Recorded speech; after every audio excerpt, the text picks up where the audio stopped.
see that somebody asked, will everybody who participated tonight receive updates on the emails as to when the next sessions are? And I think the answer to that, Lisa, Jennifer, is correct. They will. Yes, And the next yes. one is going to be, did we said the 24th?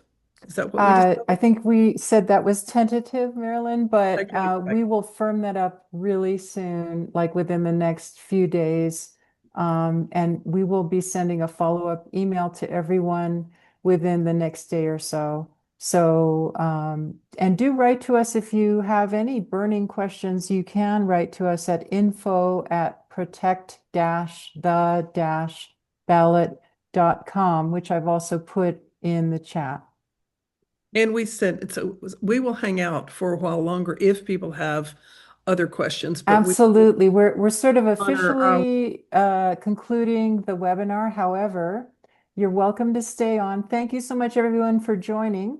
Uh, and thank you, Marilyn, Susan, Jennifer, Jean, and Eileen. So we are now in our what Marilyn would call our the rump the session. rump session, or like the back end session of this webinar. And so this is for people who are really, needing a little more, and we'd love to hear from you. So So I don't know, Jean, do you want to, were there more questions that didn't get answered, or do we want to ask people, the people that are left? We still Yeah. have over 100 people. Maybe the people that are left ask new questions because these Yep. are the people that really want to know. There are just a couple more. So let me run through just a couple more that got asked that may Yeah. have some universal appeal, and then we can open it up if we want. And Eileen might handle this one. Do we have any estimate of how many counties might wind up on the priority list, the hot sheet? And I think Eileen from Scrutineers has been doing some of the preliminary modeling, but I don't know if it's far enough along to know. I would doubt that Yeah, that's I, along the um, actually, I do have a spreadsheet that I can share really quickly, but I'll have to pull it up. So why don't you go to another question and then come Okay, and back I to would I me? would just say, No? I mean, I think it's still a little bit early because, Okay. and there's going to be so many counties in Georgia. There is obviously a huge, highly targeted race, the Ossoff race. We don't know who this competitor will be, but for Senate, and there are 159 counties in Georgia. So there are going to be plenty of targets to work with. We're not going to run short of that. Um, and so, and It's then also going to depend on the redistricting it's going to a be little depend bit. on that. Yes. Well, yes, and for the congressional races, and then we're hope to learn more about statewide races. If you've got some input for us, please send that information to us to say, hey, it's a little known problem, but hey, Smith County and our state is needs particular attention. Yeah. And I will add from our personal experience, late breaking redistricting can bring its own questions of disenfranchisement if the newly drawn districts don't get properly transferred over to voters. And we just had a crazy case in Georgia that involved, well, suffice to say, twice as many votes were cast in a municipal race as voters in that municipality because of a districting and voter assignment problem. So that is not something to take lightly. So if you're in an area where that's going on, you'll have some particular things to do. I want to acknowledge Victoria's concern, but it's not part of this work. It's a good example of there's certain organizations protecting voters' access. We're protecting the ballot here. But Victoria asked, as a handicapped old person who votes by mail, what about all these threats that are saying we're not going to be able to vote by mail and we're going to have stepped up ID that will disenfranchise women? I think the answer to you, Victoria, I don't want to leave you unheard, is that thank goodness there's amazing groups working on voters' access to vote. And we're going to leave those fights to them because we can't do everything here. We're filling a gap that a few other people are taking care of. I think that Bridget has a really good question. What would the Okay. work look like for people who would like to help but don't live in a target area? We love that you want to help. So who wants to take that? Okay, and there, And we'll have to develop this and we will be developing it for a future seminar. But for example, let's say that you wanted to be involved in helping one of the metro Atlanta counties. Yes, in Georgia.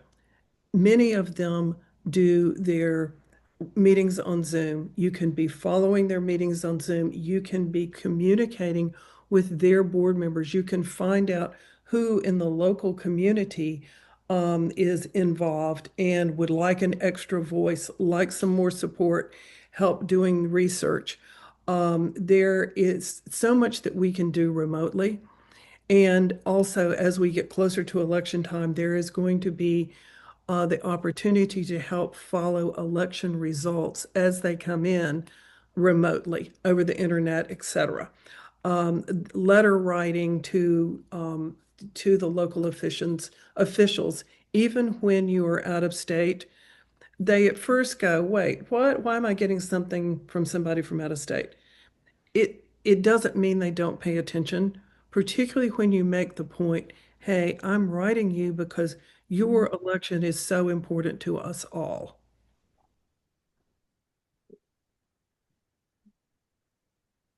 Do we want to let people raise hands and ask now? Because I think we've Have you fundamentally pretty much gone out of through your many. question? Okay. Maybe we don't have any more. Oh, we got some. Rochelle, is it? Jennifer, I think you're going to have to unmute her. Rochelle. Oh, here. Okay. There you go. Thanks, everyone.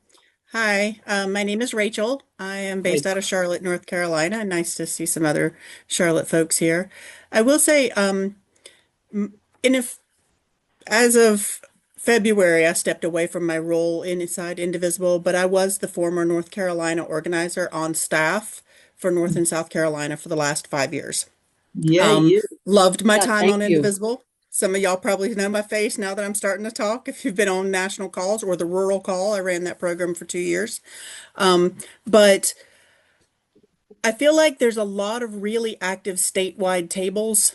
Not every state has great tables, but some states do, specifically North Carolina. And if you're going to try to connect in with some of the statewide tables, particularly the ones run by America Votes or by, like we have a C3 table called Blueprint here.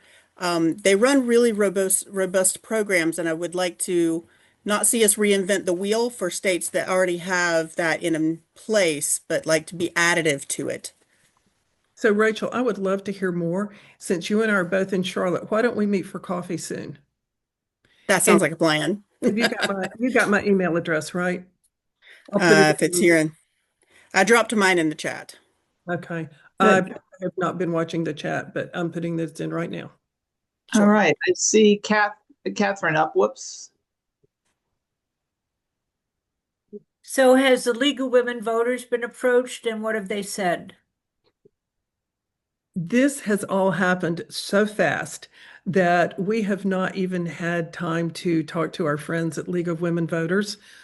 But I mean, we've really just put this together in the last few days. But we definitely want to talk to our friends there. We know that some of them are supportive, at least as individuals, of this effort.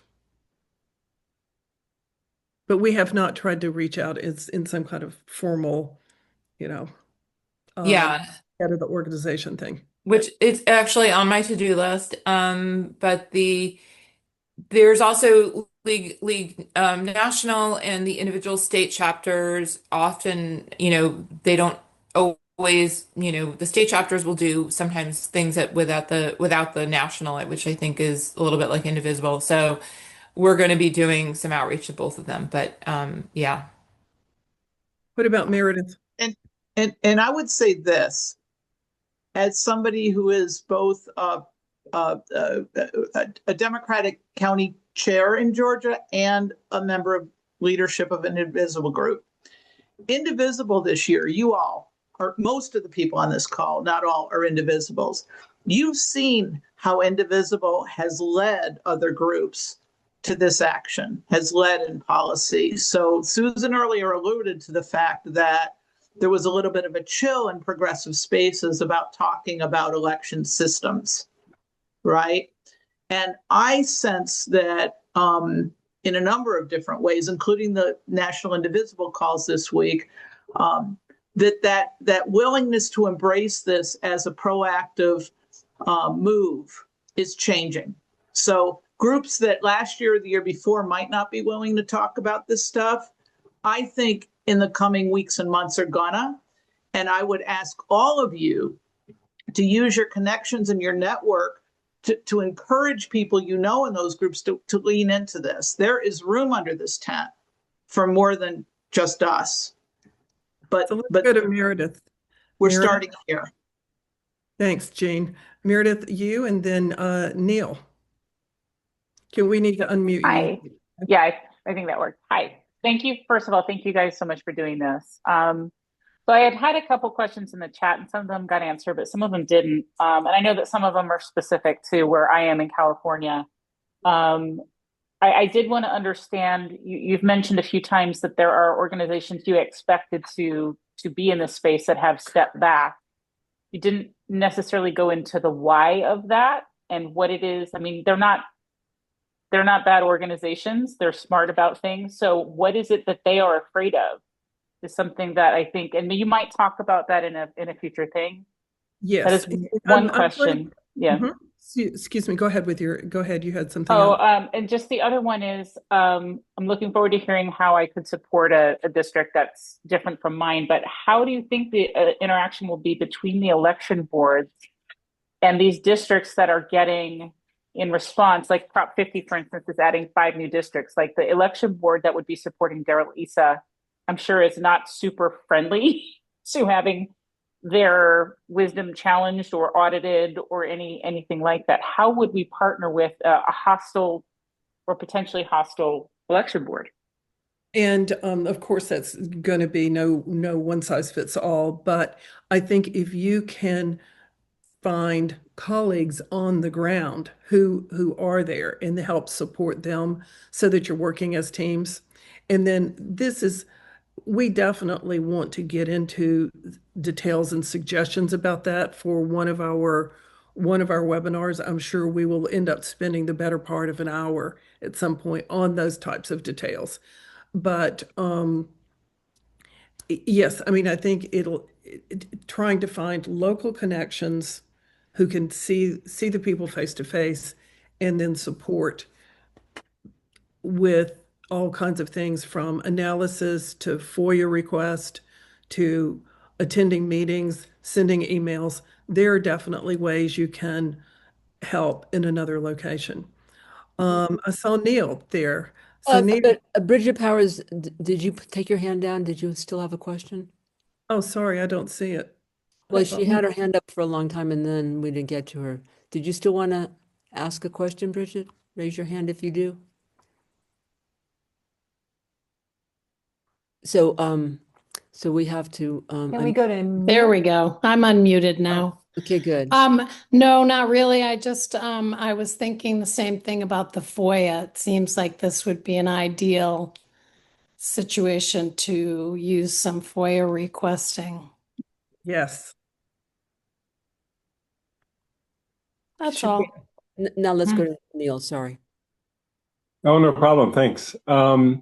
So I'm sorry I missed most of this, but my ears perked up when I heard reference to the League of Women Voters, and I just posted in the chat a link both to kind of Colorado's auditing approach, which is innovative in a bunch of ways and needs improvement in a bunch of ways, as you'll see if you follow lots of links there, but also in particular I'm pretty sure there's a link there to the League of Women Voters of Colorado position on, I think it's called election security, which we worked on a couple of years ago. And I think it just does a nice job and a pretty concise job of putting forth what we think should happen. Unfortunately, we tried to get that adopted at the national level. And I think for reasons that are really relevant to why so many folks here are have not been as engaged and hopefully can get engaged.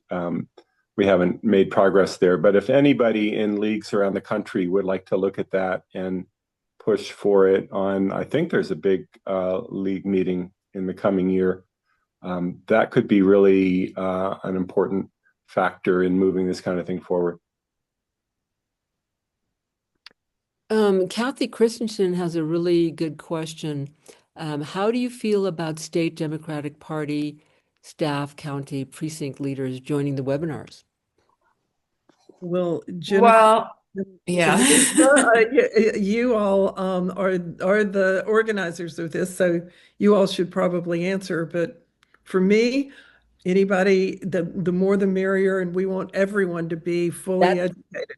That is my answer too. So it's yes, we feel great about it. We want everybody to have the real information that most people don't have. Yeah.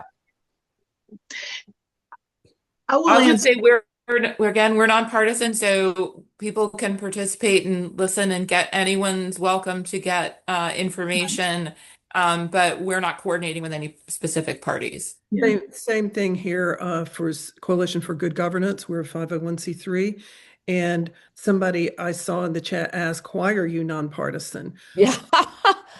So because our organizations are, organized under those particular IRS provisions. Dorothy, we have to unmute you, right? How do we ask to unmute? I think you unmute yourself now. Hey, Jennifer, sorry, I didn't know you were going to have pictures, or I would have dolled myself up and been presentable. Dorothy, it's okay. Always love to have you any way we can. So, I would, there was a group in California called Protect California Ballots years ago. Mimi Kennedy was involved, and she might be a good spokesperson for the group because all people love her. We have to get with the people in the regions where they're redistricted, and we'll have to make connections either through a party or not through a party, but somehow to organize people in those districts. So I'm, I guess, willing to help with that, and I'll see if I can get Mimi involved and see how else I can get people involved in those districts. But I would like to get a hold of Meredith. She seems to have disappeared. She seems to be on the same track. Well, Dorothy, any help that you can give is always welcome. You're a treasure. So thank you. All right. Well, if you can connect me with Meredith, that would be good. I don't know Meredith, so. Oh, okay. But I could. Oh, Meredith. All right. She Okay. disappeared. Okay. Okay. April has a question. I think you can go, April. Hi guys. So I'm thinking back to the idea that any computer can be misprogrammed on purpose or by accident, regardless of how robust, secure, et cetera, et cetera, et cetera. So I guess I have a philosophical question of, would it make more sense to focus on doing rigorous auditing across the board? And would that serve to be a deterrent for putting out really insecure election computers? Susan, you've done so much great work on audits. Be sure and unmute, and we'll let you take that one. Well, I think that's where we're headed, is exactly where we need to be. Because we shouldn't be trusting the computers. That's what the computer scientists tell us. Then that's why they came up with the concept of evidence-based elections. The problem is that we don't really have the types of robust audits that we need that actually give us the strong evidence that the computers counted correctly. And that's why we need to be advocating for as much oversight and auditing as we can get within the confines of what's allowed in each state and jurisdiction, as well as in some places like Georgia, where they're using the computers to mark the ballot. We want to if we can get them to move away from that to hand-marked paper ballots, because that's a much more trustworthy record. We can't really trust the record that comes out of the computer for an audit. It's the computer scientists have deemed them unauditable because of that. So we even though people tell us, don't worry, it's auditable, but if you have a piece of paper that records your vote in an unreadable barcode and the 99% of the people don't actually look at the ballot or look at all of the ballot 100%, it's useless. You might as well be voting on a paperless voting machine. That paper is a, a pretend thing to play with, but it's not a voter verified paper ballot. So it's about getting as much hand-marked paper ballots in everywhere that we can. Like, so for example, in Los Angeles, if you go to vote in person, you have to use a ballot marking device. But actually, according to the Secretary of State's certification requirements for that system, everyone is entitled to a hand-marked paper ballot. So the more people are educated to demand that, and pressure being put on the registrar to make sure that those paper ballots are available, we want to be able to get as many hand-marked paper ballots there. And LA might have some contested congressional races coming up. So that's a place to look at to try to, that's why we want to get moving now to try and get some of these policies in place in time. Does that help? Does that That's what answer? we were fighting for that 20 some odd years ago. It was so funny. And we got them. We got pretty much the hand marked paper ballots in California. And of course, if you vote by mail, it's hand marked. But geez, brings back old memories. Unfortunately, yes. And Rachel, if you're still on, when you and I get together, we need to talk about Charlotte Mecklenburg. We're voting on touchscreens that are quite vulnerable. Luckily, most of the rest of the counties in North Carolina do not. And, we have got an incredibly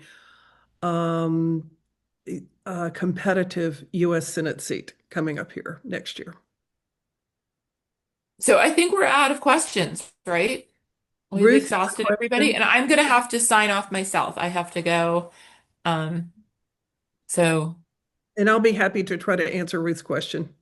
Oh. Thank you, Susan. Thanks. Thank you, Susan. Let me try to unmute you, Ruth. Sorry.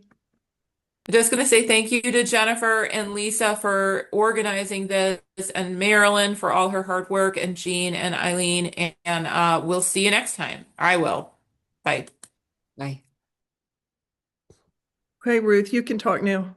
So mine is a quick question. So if we manage to recruit some people who are interested, who didn't sign up for this, how do they get on your list to access the upcoming trainings? So when you get the email from us, you can just share it with them. I could just forward it to them. Forward to them, because there will be Okay.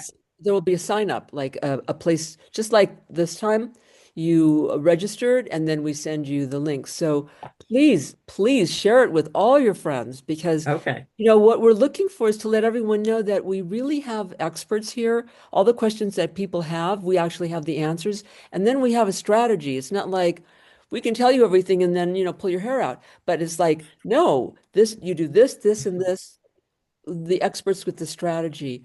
And so people that really care and want to do this and make the difference in the election, this is the place to do it. Excellent. Thank you. Thank you so much. Michael has a question. He wrote it in the chat. And hi, Michael.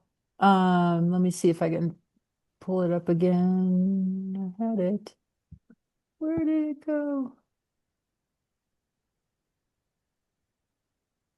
Michael, do you want to unmute and just ask your question?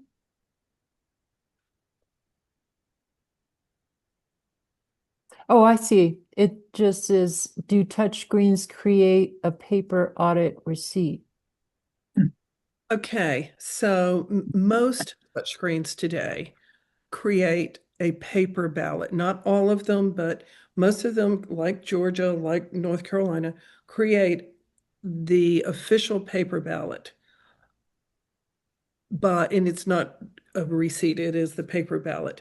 The problem is, though, that many of them record the vote in a barcode that you can't read. That's the official vote, both in Georgia and in Charlotte. You cannot read the official vote. But also, there are many problems with asking the voter to verify that human readable text on the ballot. So those type touchscreen ballots are born untrustworthy. They can't be rehabilitated. And that is why we must try to insist on hand-marked paper ballots where the ink goes where you put it, and there is no question about that permanent record of how the voter voted, as opposed to entering your vote into touchscreen.